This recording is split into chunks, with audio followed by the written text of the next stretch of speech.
When's the last time two cars were on the starting line? It was 20 minutes before we mentioned Tony Schumacher. Good point. The winningest top fuel driver ever, Tony Schumacher. JCM, Joe and Kathy Maynard, Skag Equipment over on the left side of the racetrack. They kind of put together a new crew this year. Figured they had a little unfinished business, brought Mike Neff back over. John Schaefer came along with him, and it's been a bit of a struggle to start the season. We're trying to work on establishing a baseline, putting together their notebook as we go forward, and as long as they're in position to count down to the championship, we all know what Tony Schumacher's capable of behind the wheel. Clay Millican for Biohaven, Summit Racing, of course, Parts Plus, and that Rick Ware team. What a Cinderella run they had through Chicago, where he made his first top fuel start years and years ago. Huge win for Jim Overhopper as well. Had said he had started to doubt himself. No more doubts. He's a winner once again.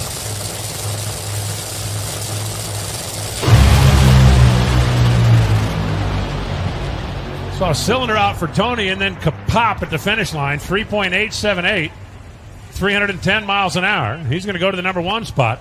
Clay Millican goes 410, 4108 at 216 miles an hour. Clay was quicker than Tony when it started spinning the tires, but you could see, at least on my side of the car, there was a cylinder out down there on the Skag machine. That might have helped him make it. A little kerpop at the finish line as it knocked the blower off. Let's go down to Jason. And we're down here with Mike Neff. Mike, you've tuned Top Fuel and Funny Car. What's the difference that's causing the dragsters to kind of struggle down track? Well, that run we put a cylinder out. But looked like pretty early, so that's what I think that was about. The tricky part here is the bumps down track for the funny cars. A lot more difficult. The dragster goes over that a little easier, so that's probably the big difference here.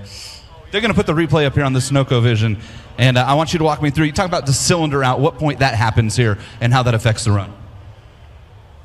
It looks, yeah, right there. It looks like you can see a cylinder go out. I don't know, look like 500 feet or something. So that definitely slows it down. That may have helped to get through the trouble zone out there, where so many of them are pulling the tires loose out there. You lose a cylinder in one of these things, you're talking 1,200 plus horsepower. And he could talk about seeing it. For those of you casual fans, just watch the exhaust pipes on the nitro cars. If you see a white mist coming out of it, that's a cylinder that's misfiring.